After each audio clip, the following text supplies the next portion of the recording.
We're back here at SwamiLee's Sports Talk. I'm Swami Lee, I am Mellow Mike. and we're back to discuss the big trade that went down yesterday between the Cleveland Indians and the New York Mets, involving that stud shortstop Francisco Lindor. It was Lindor and Carlos Carrasco going over to the Mets in exchange for Amed Rosario, Andres Gimenez, Isaiah Green, make that, and Josh Wolf. So, Mike, why don't we break this down player by player before we give our actual viewpoint on the trade itself? Let's start with the stud of the deal, Francisco Lindor. What do you think of Lindor with the Mets? What are your thoughts? Well, since I'm not a Mets fan, I don't like it. Not a little bit. He is a huge upgrade over Amed Rosario, both at bat and in the field. He he is a huge upgrade in their lineup, whether he's going to bat leadoff or bat third, which is where he should be. And although you said let's hold off on announcing who got the best of that trade, the fact is, from the Mets' perspective, there's nothing to dislike about that deal or about that player. Well, let's talk about the player for a moment. You're looking at a guy, we all know he's a stud, okay? He's a free agent at the end of the year. He's probably going to make between, I think, 17 and 20 million this year. Now, last year, I know it was a shortened season. I give very little credence to anything that happened last year. But Nor do I. his WAR was like 1.1. He batted 258. He really didn't bring a lot to the table last year. Now, again, by no means am I going to crucify the guy. But that being said, he's coming off even a 19 season where he hit a heck of a lot of home runs for a shortstop, 32, but he knocked in 74 runs. And he's never had 200 hits in a season. His high is 183. So not to discuss the trade itself yet, because I'm really not there yet, but is he really as good as advertised? Well, he's certainly better than what we saw in 2020. And I just agree. like you, I give no credence to 2020. I agree. And for a number of reasons, it is what a statistician might call an outlier. I agree. So, so let's look at what he did in 19, 16, 17, 18. Yeah, and they were And all good. I mean, he's 175 hits would be his average. His batting average would average out to around 280. I mean, not bad numbers. He's broken 30 home runs 3 years in a row until 2020. Again, I'm not taking a lot away from the guy, but in 1 year he becomes a free agent, and he's going to want, based on his age, 10 years, 350 million. Are the Mets, number one, prepared to pay 10 years, 350 million? Number two, if it was your team, would you pay 10 years, 350 million? well, that's two different questions. And I'll tell you that I believe I saw today that MLB's latest contract, TV contract, is worth less, Correct. which suggests that a lot of teams are going to start spending less. And our Phillies were headed in that direction before this latest contract development. But one wild card here is, Mr. Daddy Warbucks, Steve Cohen, who at least for now seems willing to, to try to spend money to either make money or to win. But again, I question if he is going to bring to the table enough to justify $35 million dollars a year. Now, it could be off. It could be 325. But he's getting at least Machado money. So he's getting at least 10 years, 300 million. I wonder if the Mets are prepared to pay that kind of money. But the part about this trade, not only did they get Lindor, who is arguably the best shortstop in the game. Again, you could bring up Correa, but he had a tough year. But they also got Carlos Macho Carrasco. Now, doesn't he go by Cookie? I have no idea. I think it was Hector Carrasco. They called him Macho Carrasco years ago. This isn't actually his nickname, but it makes me laugh. This is a cancer survivor, a former Philly, guy that had a few good years. I mean, in my opinion, he's a little overrated because in parts of 11 years in the majors, he had two standout seasons. one more, and he's Kurt Schilling. But, last year, he looked pretty good last year. I mean, his ERA was 2.91 in the American League in a limited amount of time. But his whip was 1.2, which is decent, but not superstar. What do you think of Carlos Carrasco going to the Mets? And remember, Carlos Carrasco is costing them a lot of money. That was part of this was money. Okay, his exact salary, he made 14. He's going to make $12 million this year. So you picked up $30 million in salary, and you picked up a pitcher with an injury history. What are your thoughts on Carlos Carrasco? Well, if he stays healthy, and we got to go by that. I mean, you never know. Injuries could hit anybody. Right. Well, let's assume he's going to stay healthy, because if you don't make that assumption, you're not going to trade for him. Correct. So yes, from the Mets' perspective, it has to be a good trade. I mean, their rotation last year was, Jacob deGrom and a steaming pile of dung, to be blunt. You say that, but meanwhile, all those pitchers had potential. Every single one of them, I know Steven Matz has been on the trash heap recently, but he had a lot of potential. He had a lot of hype coming in. I mean, this is a team. Syndergaard's hurt. He has Tommy John. He's on track to come back. What's that? He's on track to be back this season. Correct. So, I mean, the Mets, I agree, the Mets rotation is going to be extremely strong. But here's the key question. So you're the Indians, you traded one of your best pitchers, you traded your best hitter, no doubt about it. Okay? And let's talk about the return. I mean, you got one veteran and one guy in the second year. You have Amed Rosario. We'll start with Andres Gimenez. Young kid, 21 years old, a lot of potential. For a 21-year-old, I mean, he hit over 260. I mean, he's got a little bit of speed. I don't know much about his defense. I assume it's pretty good.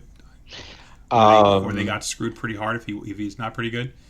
No, defensively, he also doesn't match up with what Lindor has done in the field. So they've taken a definite downgrade when it comes to shortstop. I mean, a solid downgrade in shortstop. Yes. But at the same time, you've got Amed Rosario, and Amed Rosario is a player who's done a little bit more in his career, not a lot more, mind you. He had a big 2019 season, but 2020 was nothing to write home about. And he's also he could play shortstop. If you want to play him instead of Gimenez. What are your thoughts on Amed Rosario? He doesn't have anywhere near Lindor's upside. And he, as you've said, he's a clear downgrade for the Indians at shortstop. And I guess the question is, why do they trade for two shortstops? Even though Rosario plays other positions, don't get me wrong, but they traded for two shortstops. So let's move a little forward, because obviously from where we stand right now, it's a bad trade based solely upon the information we've shared so far. So let's move on to the prospects. The first one was a kid named Josh Wolf.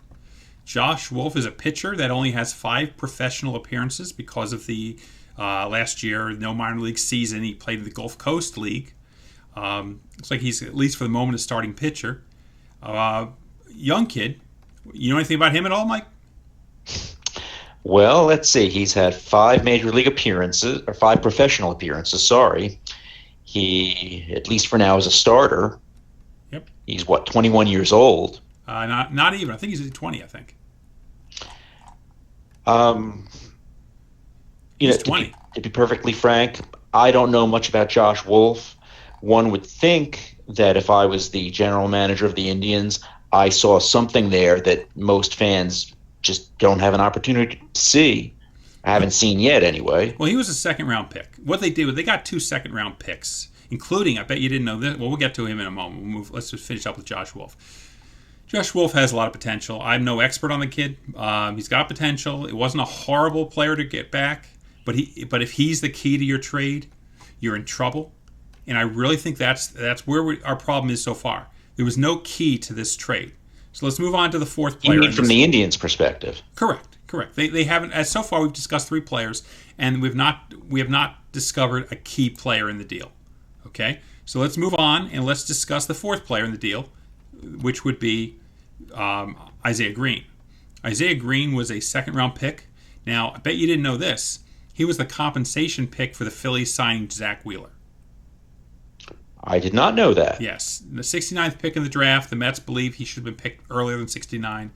So they got 2 second-round picks, plus they got, I call them 2 spare parts, mostly shortstops. And I'm telling you, I am not crazy about this kid. I mean, I don't know a lot about him. He's never played professionally yet because of what happened last year. He's got a lot of speed. I mean, a lot of speed. But he's raw. He's what he is right now. You may be able to relate to this. He's Reggie Taylor and Jeff Action Jackson put together today. That does not mean he will be them 3 years from now. I want to be clear about that. I don't have the knowledge of this kid to tell you that. But on draft day, based on what I've read, that's what he is. And we know what happened to Reggie Taylor and Jeff Jackson.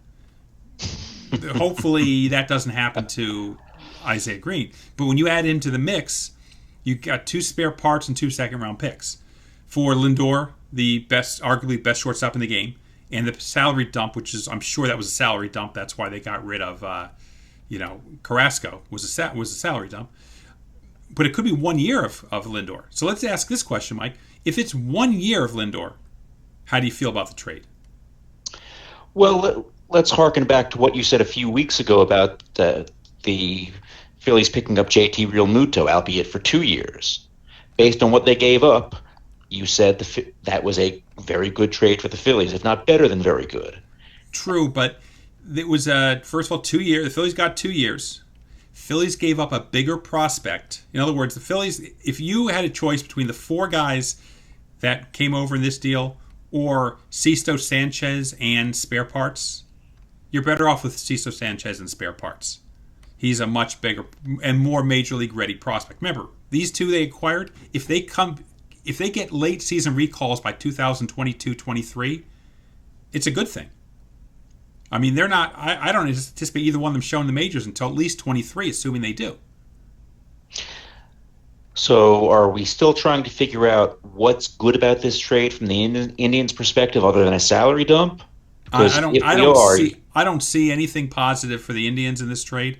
I think they could have gotten more if they had said, "Give me." The Mets did not give up their best pitching prospect or their best hitting prospect in the deal. The Phillies gave up their best pitching prospect for Realmuto. So, really, under these circumstances, how did the Indians gain from this trade? They don't get a draft pick, and in other words, they were not keeping Lindor. We both know that.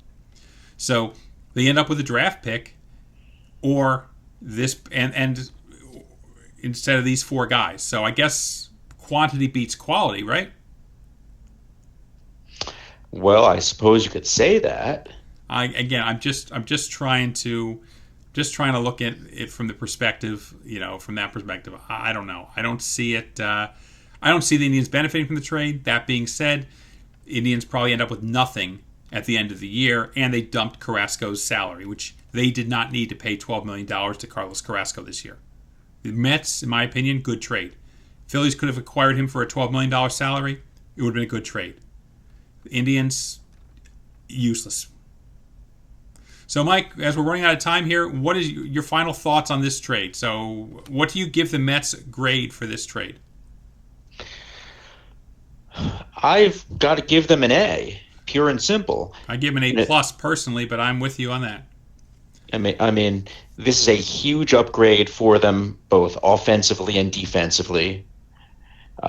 It improves their starting rotation, and the fact is, given the state of flux that baseball is in and that the NL East is in, maybe this is a chance for the Mets to, claw their way up, make it to the playoffs, and make something happen, just like the Nationals did last season. They're a serious, at least, wild card contender, in my opinion. I definitely give them an A plus for this trade. It's a no-lose. It doesn't matter what happens this year. They benefited because the odds, and again, we're playing the odds game, the odds of Josh Wolf or Isaiah Green being, superstars is slim. And if Wolf develops into a 12-game winner for 4 seasons, it was worth the trade. If Green works out to be a starting outfielder but nothing special, it's a great trade. And Rosario and Gimenez, no loss. No loss whatsoever. Absolutely. What about the Indians? What grade do you give them? Well, from a salary dump perspective, I'll give them an A, but from a perspective of how their team's going to perform, I'd say that this trade gets them D+. You know, you hit it on the head there. I've seen a lot of ratings around a C, but I don't think so. I think it's more of a D+. They should have gotten a more Major League ready prospect, unless you consider Gimenez a Major League ready prospect. They should have gotten somebody. For example, if they had traded with the Phillies, not to say they would have wanted Adam Halsey, but an Adam Halsey type player. And of course, I guess you could say to me Gimenez is that type player, but certainly Joe Girardi would have been willing to give him up, but that's a talk for another day. Indeed it is. Well, we've run out of time, so we've got the trade taken care of. We know that the Indians made a bad trade. The Mets made a good trade. And we're going to be back when something else breaks. So, I'm SwamiLee. Before we go, I do have to add one thing. What might that be? I think we should take a moment to remember former Dodgers manager Tommy Lasorda, who passed, was it this morning or last night? It was last night at 10:07 p.m. 10:52. They took him to the hospital at 10:07. You know, Tommy, I take off my hat to you. You were definitely a legend. On that we agree, and sometime in the future I think we'll talk a little bit more about Tommy and what he accomplished. I think that's a great and what he idea. meant to the game. Well, in the meantime, I'm SwamiLee. I am Mellow Mike. And we'll see you next time. Thanks for watching. Have a great day.